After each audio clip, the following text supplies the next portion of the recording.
नमस्कार करता हूं।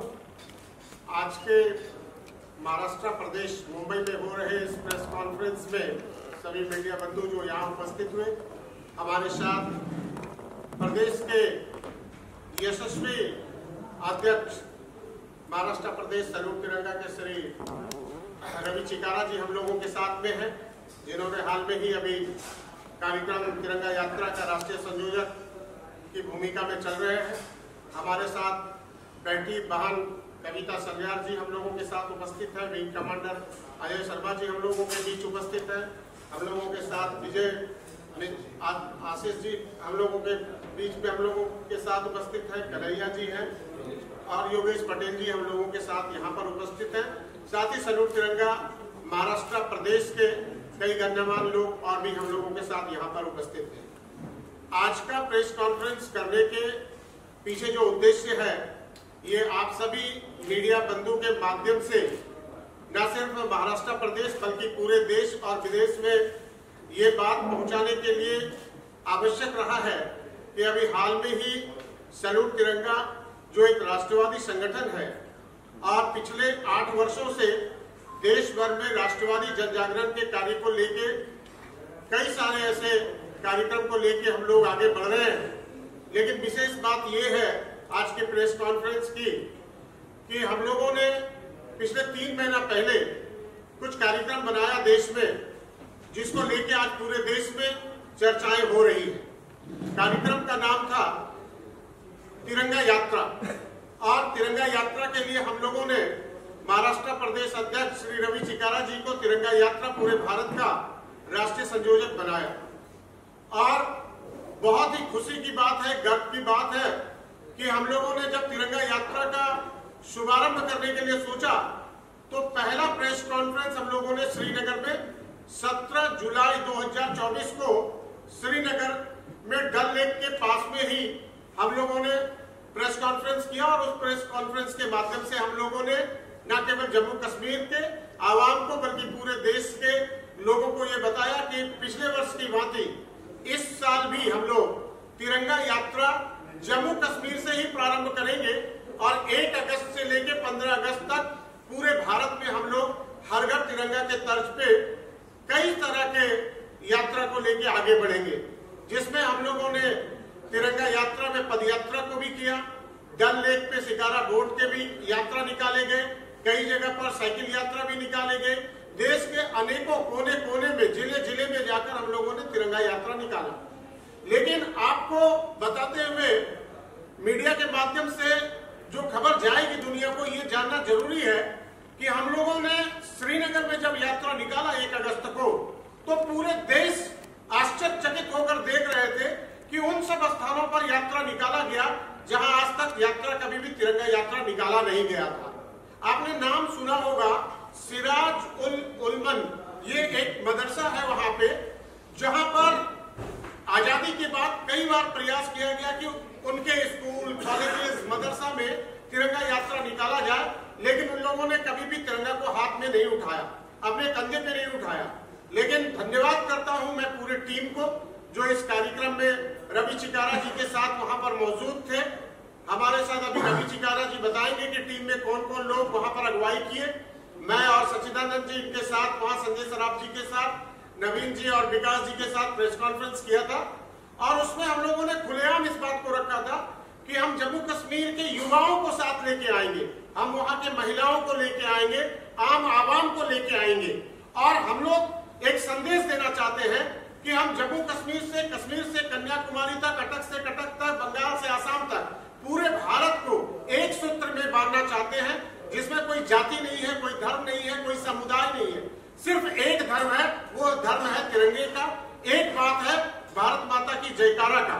और जब इन्होंने अपने नेतृत्व में वहां पर यात्रा निकाली तो वहां के युवाओं में, वहां के महिलाओं में, वहां के आम आवाम में एक अद्भुत दृश्य देखने लायक था। सभी के हाथ में तिरंगा झंडा और एक ही बात वो कर रहे थे, भारत माता की जय, भारत माता की जय, हम एक हैं, हम एक हैं। हिंदू मुस्लिम सिख ईसाई आपस में है भाई भाई। ये पहली बार आजादी के बाद कई सारे मदरसा के अंदर, कई सारे स्कूल्स के अंदर, कई सारे कॉलेज के अंदर सामाजिक संगठन के लोग बढ़ चढ़कर हिस्सा लिए। ये एक बहुत ही ऐतिहासिक कार्यक्रम वहां देखने के लिए मिला, जिसकी जानकारी अभी हमारे राष्ट्रीय संयोजक आपको देंगे। इसके साथ साथ हम लोग अभी चूंकि कई सारे ऐसे राष्ट्रवादी कार्यक्रम करते हैं, आप सभी के माध्यम से मैं देश को यह भी बताना चाहता हूं, सैल्यूट तिरंगा का मतलब है जन जागरण, राष्ट्रीय जन जागरण। हम राष्ट्रवादी जन जागरण के काम करते हैं, हम लोगों को जगाने के काम करते हैं। जो हालात अभी आपने देखा बांग्लादेश में, जो हालात आप कुछ समय पहले देखे पाकिस्तान में, उसके कुछ समय पहले आपने अफगानिस्तान में देखा, थोड़े साल पहले आपने श्रीलंका में देखा होगा कि कैसे लोग जो है सो सरकार से विक्षिप्त होकर या वहां की आंतरिक स्थिति के कारण पार्लियामेंट के अंदर घुस जाते हैं, प्रधानमंत्री के घर के अंदर घुस जाते हैं, राष्ट्रपति को रातों रात प्रधानमंत्री को अपने देश से भागना पड़ता है। हमें उन सब तमाम चीजों को लेके सैल्यूट तिरंगा आज 750 जिले में 2800 राज्यों में राष्ट्रवाद जन जागरण का कार्य कर रही है। हम जगाने का काम कर रहे हैं, भारत की अस्मिता को याद रखने की बात कर रहे हैं, हम अपने संस्कृति और संस्कार को कैसे लेके आगे बढ़े इसकी बात कर रहे हैं। हम जन जन में हम अपने जो नई पीढ़ी है, जो नए बच्चे आ रहे हैं, उनके बीच हम अपनी बात रखने की कोशिश कर रहे हैं कि वो हमारे स्वतंत्रता, वो अपने स्वतंत्रता सेनानी को, वो अपने शहीदों को याद करें और जो कुर्बानी दी गई है, जो भारत माता के लिए जो लोगों ने अपने किसी ने अपने भाई को खोया, किसी ने अपने बेटे को खोया, किसी ने अपने चाचा को खोया, तो उनकी जो ये कुर्बानी है वो भारत माता के लिए है, भारत देश के लिए है। भारत को जो विश्व गुरु बनाने का जो सपना देख रहे हैं हमारे राजनेता, हमारे जो राजनीतिक पार्टियां हैं, उसको सफल करने के लिए आम जनता की भूमिका क्या होनी चाहिए, इन तमाम बातों को लेके हम कई कार्यक्रम लेके आते हैं। सैल्यूट तिरंगा एक शाम शहीदों के नाम कार्यक्रम के माध्यम से लोगों को जगा रही है, तिरंगा यात्रा करके लोगों को जगा रही है। हम कई सारे ऐसे मेडिकल कैंप्स कर रहे हैं, हम पर्यावरण के ऊपर काम कर रहे हैं, हम सम्मान समारोह करते हैं, जैसे अटल तिरंगा सम्मान, अटल जी के याद में इस साल भी उनकी 100वीं जयंती है। हम देश के गण्यमान्य लोगों को बुलाते हैं और एक मंच के माध्यम से उनको सम्मानित करने का काम करते हैं। पूरा जो आप देख रहे हैं, ये जो परिदृश्य है, उसके पीछे एक ही लक्ष्य है। ये लक्ष्य है कि भारत को विश्व गुरु बनाना, भारत को सशक्त करना, भारत के वैभव को बढ़ाना, भारत की अस्मिता को लेके आगे चलना, एक सशक्त भारत, एक श्रेष्ठ भारत और दुनिया में भारत के नाम को आगे ले आने के लिए सैल्यूट तिरंगा सभी को एक साथ लेके चल रही है। यही सैल्यूट तिरंगा का उद्देश्य है। रवि जी, आपसे जानना चाहूंगा, जैसे सर ने कहा कि तिरंगा तो पूरे देश में लहराया है इस साल, तो क्या कहना चाहेंगे, आपने जम्मू से ही अपनी यात्रा की शुरुआत क्योंकि और जम्मू से कन्याकुमारी तक किस तरह का रिस्पांस रहा इस तिरंगा यात्रा को लेकर, आपसे जानना चाहूंगा। देखिए, श्रीनगर जो है, जम्मू कश्मीर जो है, हमारे देश का मुकुट है। तो पिछले साल भी हमारे राष्ट्रीय अध्यक्ष जी के नेतृत्व में वहां पे शिकारा प्रतिस्पर्धा और यात्रा का आरंभ किया गया था।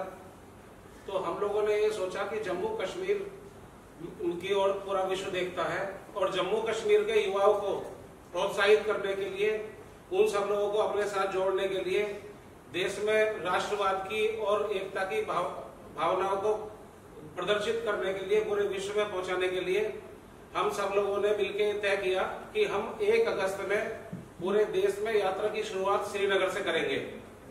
हम लोगों ने, सब लोगों ने 17 तारीख में जुलाई में प्रेस कॉन्फ्रेंस की श्रीनगर में जाके और 31 जुलाई को हम लोग यात्रा के उद्देश्य से पहुंचे।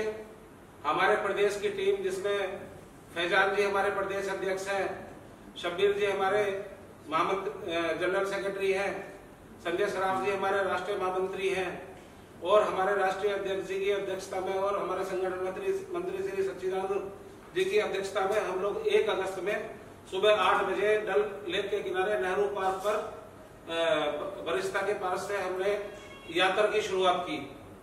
सबसे बढ़िया बात यह है पूरे देश के लिए, हम लोगों के लिए, कि श्रीनगर में हम लोग इस बार पहली बार वहां के युवाओं को अपने साथ जोड़ने में कामयाब हुए।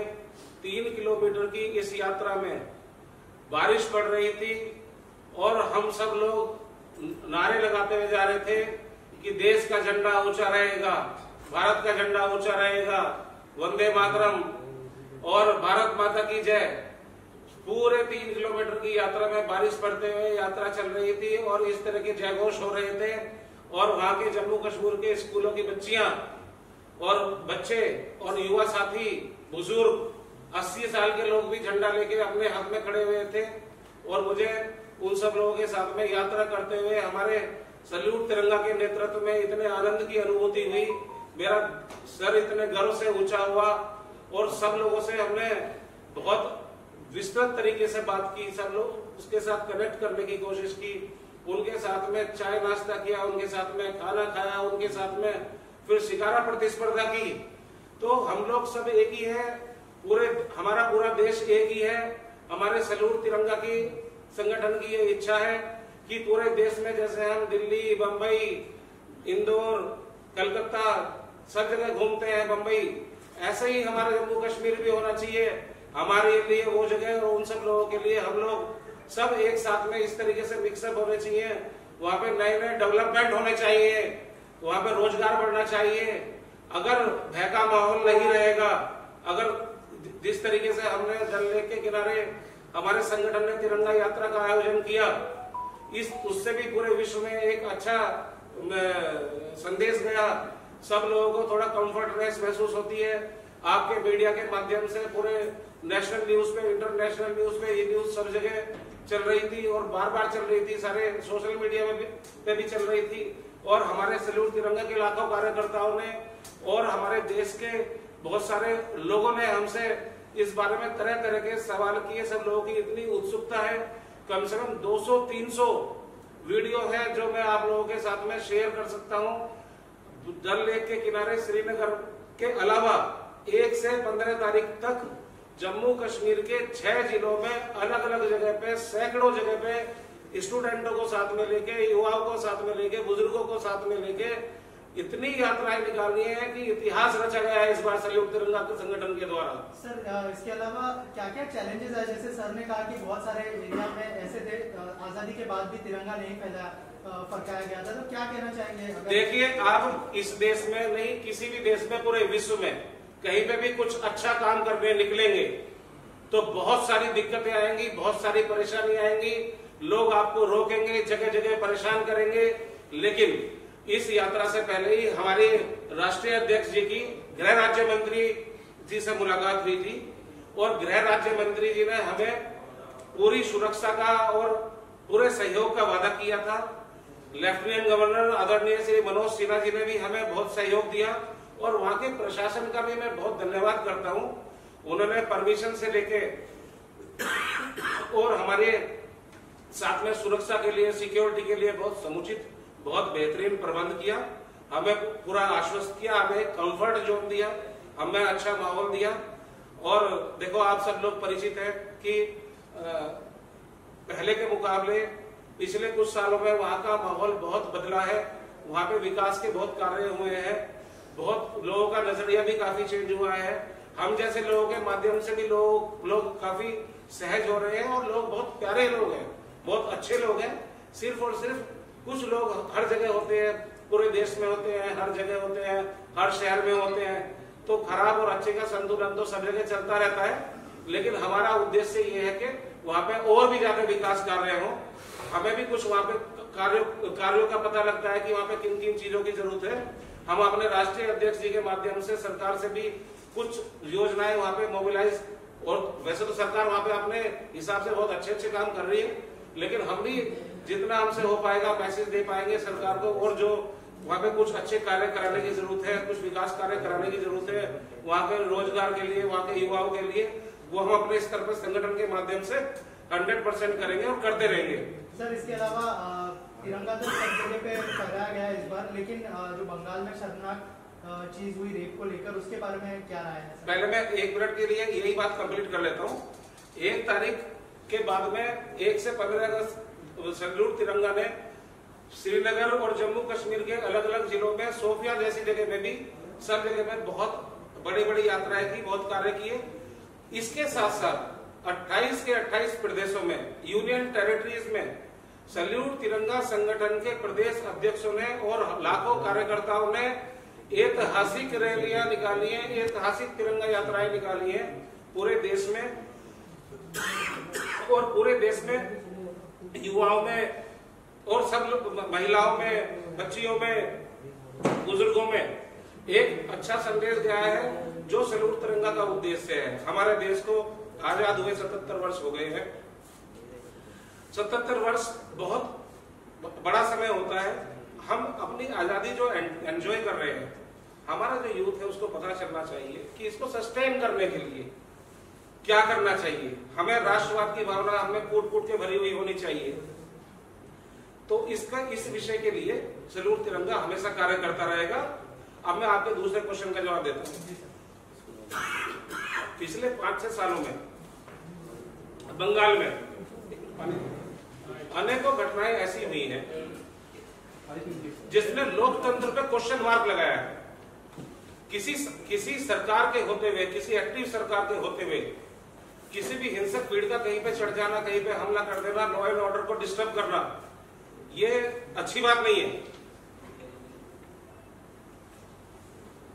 ये जो अस्पताल की घटना हुई है, एक परिवार की बच्ची जॉब करने के लिए हॉस्पिटल में आती है, रात में ड्यूटी करती है, उसके घर वाले सुबह उसका इंतजार कर रहे हैं और सुबह 5:45 पर उसकी अर्धनग्न अवस्था में लाश मिलती है। ये हमारे पूरे देश के लिए बहुत शर्म की बात है। मैं इसके लिए बंगाल सरकार की कड़ी निंदा करता हूं और पिछले 5 सालों में जितनी घटनाएं हुई हैं, हमारे आदरणीय जस्टिस चंद्रचूड़ सिंह जी ने भी इसका बहुत कड़ा संज्ञान लिया है कल कोर्ट में। और मैं तो अपनी तरफ से ये बोलता हूं कि सरकार को वहां पर राष्ट्रपति शासन लगाने की संस्तुति करनी चाहिए। लगातार घटनाएं पे घटनाएं होती जा रही हैं, ऐसी घटनाओं को कोई भी आदमी बर्दाश्त नहीं करेगा। बस मेरे इस बारे में यही बोलना है। सर, आपसे जानना चाहूंगा मैं कि सैल्यूट तिरंगा की शुरुआत कैसे हुई, उसके बारे में बताइए और आगे क्या क्या आपकी योजनाएं हैं उसके बारे में अगर कुछ शेयर करें आप हमारी ऑडियंस। देखिए, सैल्यूट तिरंगा 2017 2 अक्टूबर में स्थापित हुई है और उस समय से हम लोग धीरे धीरे संगठन को आगे बढ़ाए और इसके पीछे मकसद बिल्कुल साफ है। हम लोग चाहते हैं कि जो नई पीढ़ी आ रही है, जो युवा है, जो महिला है, महिला सशक्तिकरण के ऊपर भी हम लोग काम कर रहे हैं। बेटी बचाओ बेटी पढ़ाओ के ऊपर हम लोग कई सारे कार्यक्रम किए हैं और देश को अगर आगे लेके जाना है तो केवल बेटों को सुरक्षित रखने से नहीं होगा, बेटियों को सुरक्षित रखना जरूरी है। तो हमें इन दोनों ताकतों को लेके आगे बढ़ना है। इसके ऊपर सैल्यूट तिरंगा कार्य कर रही है। सैल्यूट तिरंगा ने कई ऐसे कार्य किए हैं, जैसे मैंने अभी थोड़ी देर पहले आपको बताया कि हम मेडिकल कैंप्स लगाते हैं उन रिमोट एरिया में जहां पर डॉक्टर्स नहीं पहुंच पाते हैं। हम वहां पर हर तरह के इलाज की व्यवस्था भी करते हैं। हम बेटी बचाओ बेटी पढ़ाओ के साथ साथ हम लोग कई ऐसे कार्यक्रम को लेके चल रहे हैं, सम्मान समारोह को लेके चल रहे हैं, तिरंगा यात्रा को लेके चल रहे हैं। जन जागरण करने का काम है हमारा और ये कार्यक्रम हम करते रहेंगे, क्योंकि हमारा जो देश है और ये दुनिया का सबसे बड़ा आबादी के तौर पे देखें तो सबसे बड़ी देश है, 140 करोड़। आज हम चाइना से भी आगे निकल गए। हमारी शक्ति बहुत ज्यादा है। आज हम 11वें अर्थव्यवस्था से 5वें अर्थव्यवस्था पे आ गए। आने वाले समय में हम तीसरी अर्थव्यवस्था बनने वाले हैं। तो अगर हम सभी मिलकर एक एनर्जी के साथ, सरकार के भरोसे काम छोड़ने से तो होना नहीं है। हमें अपनी नैतिक जिम्मेवारी उठानी है। भारत को एक राष्ट्रवादी ताकत बनाना, जैसे इजराइल के अंदर हर व्यक्ति राष्ट्रवादी है, लेकिन भारत के अंदर हर व्यक्ति राष्ट्रवादी नहीं है। उनको अपने काम से मतलब है। हमें उनके अंदर जन जागरण लाना है कि आप थोड़ा देश के प्रति भी समर्पित हो और देश के लिए भी कुछ काम करें। ऐसे कई कार्यक्रम को लेके हम लोग आगे बढ़ रहे हैं। सर, आपने बेटियों की बात की। आज कहीं ना कहीं बहुत गंभीर मुद्दा है बेटियों को लेकर। आए दिन रेप के वारदात, रेप के केसेस सुनने को वक्त नहीं आ गया कि बलात्कारियों को सीधा डेथ पेनल्टी दी जाए। बिल्कुल सही सवाल आपने किया और अभी हमारे महाराष्ट्र प्रदेश के जो अध्यक्ष थे उन्होंने गंभीरता से इसका जवाब भी दिया। देखिए, हम केवल महिलाओं को, अपने माँ को शक्ति रूप में कैसे मानते हैं ये आप देखते होंगे कि हम लोगों ने, चाहे वो दुर्गा हो, सरस्वती हो, काली हो, हर रूप में हम अपने बेटियों को मानते हैं। हम बेटी की पूजा भी करते हैं। आप देखते हैं नवरात्र में हम लोग कन्या पूजन भी करते हैं। और तो छोड़िए, दुनिया का ऐसा कोई देश नहीं है जो अपने देश को मां समझता हो। भारत ही एक इकलौता देश है पूरी दुनिया के अंदर जो अपने देश को भारत माता के संबोधन से, देखिए दुर्भाग्यपूर्ण है जो घटना घटती है, चाहे दिल्ली की निर्भया की घटना को उठाइए, चाहे अलग अलग राज्यों के आप डेटा को चेक करिए, बहुत सारे ऐसे राज्य हैं जिसमें कि बलात्कार की घटना बढ़ी है। इसको नियंत्रित करना बहुत जरूरी है और इसके लिए सरकार को, कोर्ट को अविलंब लॉ में, कानून में परिवर्तन करना पड़े तो करना चाहिए। सैल्यूट तिरंगा संगठन सरकार से भी प्रार्थना करती है, निवेदन करती है कि ऐसा कानून बनाइए जिसमें किसी को भी इस तरह का घटना करने के पहले एक खौफ पैदा होना चाहिए, डर पैदा होना चाहिए, और डर ही एक ऐसा माध्यम है जिससे इस तरह के घटना के ऊपर लगाम लगाया जा सकता है। कई ऐसे मिडिल ईस्ट के कंट्री हैं जहां पर इस तरह की घटनाएं बहुत कम होती है। उसका रीजन ये है कि वहां के कानून बहुत सख्त है। सैल्यूट तिरंगा भारत, पूरे भारत की तरफ से मैं आह्वान करता हूं और महाराष्ट्र प्रदेश की तरफ से सरकार से आह्वान करता हूं कि एक कठोर कानून इसके लिए बनाया जाए और फास्ट ट्रैक कोर्ट में इसका सुनवाई हो और 1 महीने के अंदर ऐसे दरिंदों को फांसी की सजा दी जाए। एक सवाल और है मेरा आपसे, देश को आजाद हुए 77 ईयर्स हो चुके हैं, इसके बावजूद भी क्या जरूरत लगती है आपको कि हर देशवासियों के अंदर भावना देशभक्ति की पैदा करनी पड़ रही है, और ये कब तक करना पड़ेगा हमको? देखिए, ये एक कंटिन्यूअस प्रोसेस है। हम जैसे जैसे आगे बढ़ेंगे, अभी आपने देखा कि हमने आजादी का अमृत महोत्सव मनाया। हम 75 साल में पहली बार हर घर तिरंगा कार्यक्रम को लेके आए, और मैं इस मंच के माध्यम से बताता हूं कि हम लोगों ने सैल्यूट तिरंगा की कमेटी ने ड्राफ्ट भेजा था पीएमओ में, और प्रधानमंत्री जी को धन्यवाद करता हूं, उन्होंने फ्लैग कोड में चेंजेस किया, रूल को बदला। पहले हमारा तिरंगा गाड़ी के ऊपर, घर के ऊपर, कोई कहीं पर लेके यूज नहीं कर सकते थे। ये कार्यक्रम करने के पहले 1 महीना पहले फ्लैग कोड में चेंजेस हुआ। आज हमारा तिरंगा घर घर में लग रहा है। हम लोग इसको अभी लेके और आगे बढ़ेंगे। हमें भारत को एक राष्ट्रवादी ताकत तैयार करना है।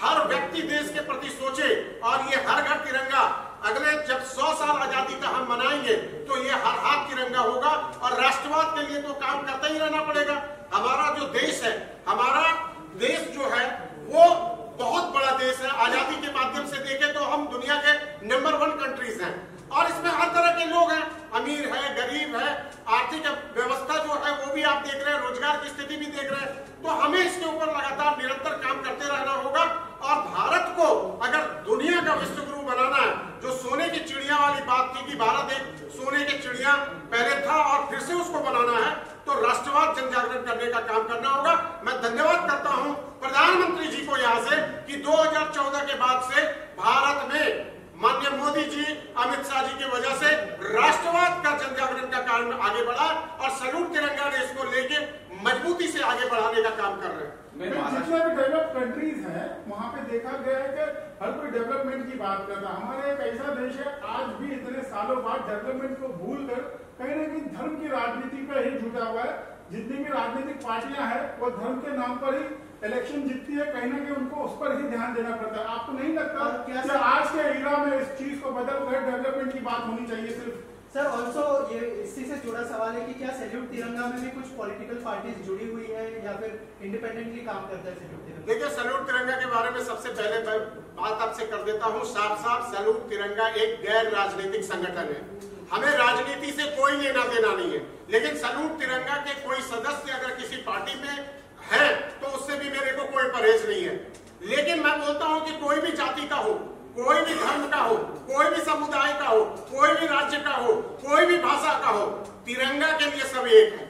भारत माता की जयकारा के लिए एक है। सैल्यूट तिरंगा का जो मकसद है कि भारत माता की जयकारा करो, तिरंगे की बात करो, भारत को विश्वगुरु बनाने की बात करो। अब मैं आता हूं आपके सवाल के ऊपर। आपने बोला कि लोग धर्म की राजनीति करते हैं। देखिए, पॉलिटिकल सिस्टम जो है वो तो ऐसे चल रहा है, वो चलते रहेगा, लेकिन फिर भी मैं आम आवाम को, जो आवाम को जगाने का काम कर रहा हूं। मैं इस बात का, हम लोग सैल्यूट तिरंगा के लोग इस बात पे फोकस करते हैं कि आपको जो भी राजनीति करना है करिए, लेकिन देश के नाम पे राजनीति मत करिए। भारत के संविधान के नाम पे राजनीति नहीं करिए। भारत का संविधान पहले भी सुरक्षित था, 77 वर्षों से सुरक्षित है, आज भी सुरक्षित है और कल भी सुरक्षित रहेगा। उसके ऊपर कोई छेड़छाड़ नहीं कर सकते हैं। लेकिन आपके सवाल बहुत अच्छे हैं। ये जगाने की बात जो हम लोग बार बार कर रहे हैं, इसीलिए तो कर रहे हैं कि जागो भारत जागो, और जागना होगा। परिवर्तन हो रहा है। आप देखिए, नई नई टेक्नोलॉजीज आ रहे हैं। अलग अलग देशों में किस तरह से टेक्नोलॉजी को लेकर लोग बढ़ रहा है, प्रतिस्पर्धा बढ़ा है, लोग अलग अलग तरह के नई नई चीजों का आविष्कार कर रहे हैं। तो भारत जो है इस 77 साल में आप बोल नहीं सकते ऐसा कि नहीं हुआ, भारत बहुत डेवलप हुआ। भारत एक विकसित जो देश बनना है उसके ऊपर आगे बढ़ चुकी है। प्रधानमंत्री जी का जो सपना है कि 2047 में भारत विकसित होगा, मैं इस आशा और विश्वास से आपको यकीन दिलाना चाहता हूं, भरोसा दिलाना चाहता हूं कि जिस तरह से भारतीयों में आज उत्साह आया है, जिस तरह से रोजगार, सेल्फ रोजगार की ओर आगे बढ़े, हमारे नवयुवक के अंदर जितने टैलेंट है, लड़कियां जितना बढ़ चढ़ कर काम कर रही है, हम निश्चित रूप से एक डेवलप्ड कंट्री की ओर बढ़ रहे हैं और 2047 के पहले ही भारत एक विकसित देश बनकर तैयार हो जाएगा। महाराष्ट्र अध्यक्ष से मेरा सवाल है, आपने बांग्लादेश का जो है खंडन निंदा की है। अब ये हाल ही में जो है बदलापुर में बलात्कार की घटना हुई है और कुछ दिन पहले ही कोल्हापुर में हुई है। कल उद्धव ठाकरे ने ऐलान किया है कि भारत बंद है, आपकी क्या प्रतिक्रिया है? जो बदलापुर की घटना हुई है उस पर एक्शन ले लिया गया है। बंगाल में लगातार ये घटनाएं देखने को मिल रही है, सबूतों से छेड़छाड़ होती है, भीड़ हमला कर देती है। बंगाल की घटनाएं जो चल रही है वो देश की अन्य घटनाओं से भिन्न है, लेकिन बलात्कार कहीं भी हो, जुर्म कहीं भी हो, कहीं पे भी इस तरह की आपराधिक घटनाएं हो, वहां उनका उसी जिस तरह से हमारे राष्ट्रीय अध्यक्ष जी ने बताया उसका वही तरीका है कि ज्यादा से ज्यादा जजों की नियुक्ति की जाए, फास्ट ट्रैक कोर्ट बनाई जाए और 1 महीने के अंदर सारे सबूतों के आधार पर न्याय प्रणाली के हिसाब से सख्त सजा का ऐलान कर दिया जाए। और जब ऐसे 10-20 उदाहरण पूरे देश में होंगे तो जैसे कि अध्यक्ष जी ने बताया कि गल्फ कंट्रीज में जो क्राइम रेट रुका हुआ है, ऐसे ही हमारे देश में भी उसका 101% प्रभाव पड़ेगा। सर, आपसे जानना चाहूंगा, इंटरनेशनल लेवल की अगर बात करें, जो बांग्लादेश में हुआ, थोड़े दिन पहले पाकिस्तान में हुआ था, उसके पहले श्रीलंका में हुआ था, जो पीएम के घर में घुस के फिर उनको जो है अपने पद से निष्कासित कर देना, और जो हिंदुओं के ऊपर जो बांग्लादेश में अभी हो रहा है, सर क्या प्रतिक्रिया है उसके ऊपर? देखिए, बांग्लादेश में जो हुआ वो बहुत ही दुर्भाग्यपूर्ण है। बांग्लादेश में जो हुआ वो उनका इंटरनल सिचुएशन था, इंटरनल मामला था, लेकिन उसका प्रभाव कहां पड़ा? उसका प्रभाव पड़ा वहां रहने वाले अल्पसंख्यक के ऊपर, यानी हिंदू के ऊपर, क्रिश्चियन के ऊपर, जो भी अल्पसंख्यक थे। ये घटना बहुत ही, इसका कड़ी निंदा कर रहा हूं। और बांग्लादेश हो चाहे पाकिस्तान हो चाहे श्रीलंका हो, इस बात को उनको समझ लेना होगा कि अगर इस तरह की घटना को वो नहीं रोकते हैं तो इसके गंभीर परिणाम देखने के लिए होंगे। भारत जो देश है, आज इस देश में आप देखिए कि तिब्बत के दलाई लामा भी यही शरण लिए हुए हैं, आज बांग्लादेश के प्रधानमंत्री भी भाग के आके यही शरण लिए हुए हैं। भारत ने हमेशा एक दूसरे के साथ एक अच्छे संबंध बनाने का कार्य किया, लेकिन इसका मतलब नहीं होता है कि आपके देश के अंदर कोई भी राजनीतिक उठापटक हो और उसका परिणाम वहां के हिंदू को झेलना पड़े, इसको कतई बर्दाश्त नहीं करेंगे। अगर इस तरह की घटना को बांग्लादेश हो चाहे पाकिस्तान हो चाहे श्रीलंका हो, कोई भी कंट्री हो, अगर इस तरह की घटना को वो अगर लगाम नहीं लगाते हैं तो कल दिन बहुत गंभीर परिणाम होगा। यहाँ के लोग रिटेलिएट करेंगे, तो अगर एक बार यहाँ का लोग रिटेलिएट करेंगे तो वो बहुत छोटी छोटी देशें हैं, फिर उनको समस्या आ जाएगी। लेकिन फिर भी मैं धन्यवाद करना चाहता हूँ प्रधानमंत्री जी को, गृह मंत्री जी को, कि उन लोगों ने सिचुएशन को बहुत अच्छे से हैंडल किया, वहां की सरकार के साथ बात की और इमीडिएटली 72 घंटे के अंदर वहां पर घटनाएं होना बंद हो गए। जो मंदिर के ऊपर हमला किया वो भी दुर्भाग्यपूर्ण था। हम लोग यहाँ पर जो भारत के अंदर जो है, हम हिंदू मुस्लिम सिख ईसाई सभी मिलकर रहते हैं। आपने कोई घटना नहीं सुना होगा कि हिंदू जाके किसी के मस्जिद को तोड़ रहा है। तो बांग्लादेश के अंदर क्यों मंदिर को तोड़ने की घटना होती है? अफगानिस्तान के अंदर ये क्यों होती है? वे वहां के आम आवाम को समझना होगा। आप नहीं समझिएगा तो गंभीर परिणाम होंगे, और ये गंभीर परिणाम ऐसे नहीं होंगे कि हम हमला कर देंगे। हम किसी भी समय, हम बहुत शक्तिशाली है, हम आपके साथ व्यापार बंद कर देंगे, हम आपके युवाओं को रोजगार नहीं देंगे, हम आपके वीजा को कैंसिल कर देंगे, हम इंटरनेशनल रिलेशन क्लोज कर देंगे। भारत जब हम डिप्लोमेटिक चैनल पे काम करेंगे तो आप समस्याओं में आओगे। आप छोटे से देश हो, पाकिस्तान की तरह कटोरा लेके भीख मांगते फिरोगे। ये अभी भी चेतावनी दे रहा हूं बांग्लादेश को कि समझ लो।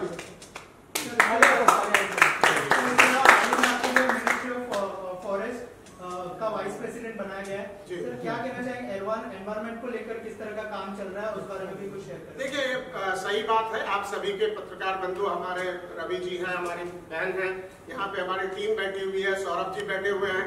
आप सभी के दुआ से, आशीर्वाद से, स्नेह से मुझे मोएफ में क्लाइमेट चेंज का भारत का वाइस चेयरमैन बनाया गया। एक पेड़ मां के नाम आप सभी से भी विनती करता हूं कि इस बार पिछले साल की गर्मी देखे होंगे आप, अभी भी देख रहे हैं कि मुंबई में भी मैं आया हूं तो थोड़ी गर्मी महसूस हो रही है। दिल्ली में स्थिति बहुत खराब है, वहां तो गर्मी भी ज्यादा, बरसात भी ज्यादा, ठंड भी ज्यादा।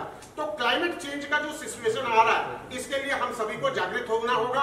आप सभी पत्रकार बंधु से मैं हाथ जोड़ के निवेदन करता हूं कि आप मीडिया चैनल के माध्यम से जरूर चलाइए कि पर्यावरण पे थोड़ा काम करो, थोड़े पेड़ लगाओ। एक पेड़ में माँ के नाम तो है ही, एक पिताजी के नाम भी लगाओ, एक रिलेटिव के नाम लगाओ, दादाजी के नाम लगाओ। अगर एक व्यक्ति 5 पेड़ लगा देता है तो हमारे जो अध्यक्ष जी हैं रवि चिकारा जी, हम लोगों ने ये सोचा है कि आने वाले समय में सैल्यूट तिरंगा 100 करोड़ पेड़ लगाने की योजना पे काम कर रही है। लेकिन ये बहुत अभी रिसेंट डेवलपमेंट है। जब हम इसके ऊपर पुख्ता सारा इंतजाम करेंगे तो फिर हम आपके सामने प्रेस कॉन्फ्रेंस में आएंगे और मैं काम करके आके फिर आपको बताऊंगा। जैसे जम्मू कश्मीर में अभी हम लोगों ने यात्रा करके दिखाया, वहां के लड़कियों को, वहां के मदरसे के लड़के को और वहां के जो हिंदू भाई भी थे उनको भी, सबको, वहां के सिख भाई उनको भी एक साथ लेके आया और फिर एक अच्छा माहौल के साथ एक डेवलपमेंट की बात की और सभी ने भारत माता की जयकारा और राष्ट्रगान गान गाया, जो कि देखने के लिए नहीं मिलता था जम्मू कश्मीर में। माहौल बदल चुका है। हम चाहते हैं और सोचते हैं और मेरी इच्छा, पूरी टीम की इच्छा है कि भारत सर्वश्रेष्ठ बने। इसके लिए सबको एक साथ काम करना होगा। इसके अलावा खेल में भी आप कुछ करना चाह रहे हो? जी जी, बहुत अच्छा सवाल किया। एक सवाल छूट गया था। अभी हम लोग एक खेल स्टार्ट कर रहे हैं क्रिकेट से, क्योंकि हमारे देश में क्रिकेट बहुत लोग प्यार करते हैं, क्रिकेट को एक दूसरा धर्म की तरह ही मानते हैं। तो हम लोगों ने तिरंगा क्रिकेट लीग जो है वो 26 जनवरी से स्टार्ट करेंगे। पूरे इंडिया में हम लोग शॉर्टलिस्ट कर रहे हैं 8 से 10 टीम बनाने की। अभी समय पे बताऊंगा क्या एग्जैक्ट पोजीशन है। इसमें हम लोगों का टारगेट ये है, उन गरीब बच्चों को लेके आगे आना जिनके पास खेलने का हुनर तो है, टैलेंट तो है, लेकिन जूते खरीदने का पैसा नहीं है, कपड़े खरीदने का पैसा नहीं है, किट खरीदने का पैसा नहीं है। उनको हम लोग बड़े प्लेयर के साथ मिक्स करके एक लीग तैयार कर रहे हैं, राष्ट्रवादी लीग, और उसको साथ में खिलाएंगे और उसको पैसे भी देंगे। हम ऐसे स्पॉन्सर्स तैयार कर रहे हैं जो उन बच्चों को प्रमोट करेंगे, उसके टैलेंट को निखार करके उसको चैंपियन बना के जो आईपीएल वाली टीम है उन वहां तक पुश करेंगे, कोशिश करेंगे कि उसको वहां पर स्थान मिले। जैसे आपने अभी कई सारे क्रिकेटर्स देखा होगा देश के अंदर, अभी बहुत सारे ऐसे लोग आ गए हैं जो बहुत आर्थिक स्थिति बहुत खराब थी लेकिन आज आईपीएल में आके अच्छा खेल प्रदर्शन कर रहे हैं।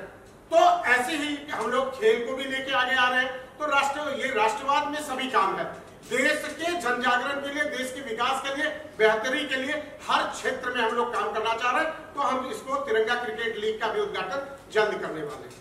सर, मैं अपनी तरफ से कि आप एक बहुत बधाई के पात्र है। आपने जो जम्मू और कश्मीर की बात की और वहाँ पर आज भी हम लोगों को जिस तरह से आपने बात बताई, हम खुशी हो रही है कि इस तरह का माहौल है, क्योंकि आज भी लोगों को देश में ऐसा लग रहा है कि वहाँ की जो हालत है थोड़ी नॉट वेरी गुड। बट जिस तरह से आपने बताया वहाँ थोड़ा सा खुशहाली माहौल आप लोग लोगों के बीच पैदा करना चाह रहे हो, तो एक मैसेज, स्ट्रॉन्ग मैसेज देना चाहेंगे कि how things are improving also, और जो लोगों की जहन है एक्चुअली अभी भी जिस तरह, तो उनके लिए कि things are getting better and better. देखिए अभी क्या है, वहाँ पे स्थिति क्यों परिवर्तन आया, जब हम लोग वहाँ गए और हमारी पूरी टीम गई। हम सचिदानंद जी थोड़ा सा 1 मिनट में ब्रीफ कर देते हैं। हमारे पूर्व मंत्री सचिदानंद पोखरियाल जी, कार्यक्रम के संयोजक रवि चिकारा जी हैं, नवीन कुमार जी हैं, उसके बाद विकास जी गए, संजय सराफ जी, फैजान और शब्बीर, 2 लड़के लोकल वहाँ प्रदेश अध्यक्ष और प्रदेश प्रभारी हमारी। तो हम लोगों ने जाकर वहां पर लोगों से इंटरेक्ट किया तो हमें पता चला लोग चाहते हैं कि वहां पर रोजगार हो, लोग चाहते हैं स्कूल कॉलेज खुले, लोग चाहते हैं कि खेल को भी वहां बढ़ावा मिले। लेकिन इसको 70-75 साल से वहां की कुछ राजनीतिक पार्टियां परिवारवाद को अपने राजनीति को चमकाने के लिए फारूक अब्दुल्ला, महबूबा मुफ्ती और कुछ अलगाववाद ने उसको दबा के रखा हुआ था। जब से 370 धारा वहां हटी, मैं धन्यवाद करता हूं प्रधानमंत्री अमित शाह जी को कि वहां के लोगों में जैसे मानो पंख लग गया हो, अब वो उड़ना चाहते हैं, एक आसमान में अपनी स्वतंत्रता को देख रहे हैं। तो ऐसे आप मीडिया बंधु के माध्यम से मैं चाहता हूं आप सभी इसको न्यूज को कवर करिए। हम लोग कार्यक्रम तो कर रहे हैं, लेकिन हमारा न्यूज जब धीरे धीरे चारों तरफ फैलेगा तब लोगों को पता चलेगा कि आज 15-15 लाख टूरिस्ट जा रहे हैं जम्मू कश्मीर में, वहां पर घूमने जा रहे हैं। दुनिया का सबसे बेहतरीन टूरिस्ट प्लेस जम्मू कश्मीर में श्रीनगर, वो पहलगाम और बड़गाम और ये सब क्षेत्र में आप जाएंगे, आप स्विट्जरलैंड जाना छोड़ देंगे। लेकिन हालात बेहतर होगा तो, लेकिन हमें डिस्टर्ब कौन करके रखा हुआ है? हमें डिस्टर्ब करके रखा हुआ है चाइना और पाकिस्तान। वो इन्फिल्ट्रेशन करके जबरदस्ती वहां से कर रहे हैं। कुछ आतंकवादी ताकतें इसके ऊपर अपना काम कर रहे हैं, जिसके ऊपर वहां की जनता धीरे धीरे जागरूक हो गई है। वो खुद मुंहतोड़ जवाब दे रही है। जिस समय वहां के युवा तिरंगा लेके सड़कों पर खुलेआम घूम रहे हैं, तो ये मैसेज भारत से ज्यादा पाकिस्तान के लिए है। उनको समझ में आ रहा है कि आवाम अब बदलाव चाहता है, आवाम एक नए भारत की ओर देख रहा है। एक नया शक्ति के रूप में भारत को लाने के लिए वहां के भी युवा और महिलाएं आगे बढ़ रहे हैं।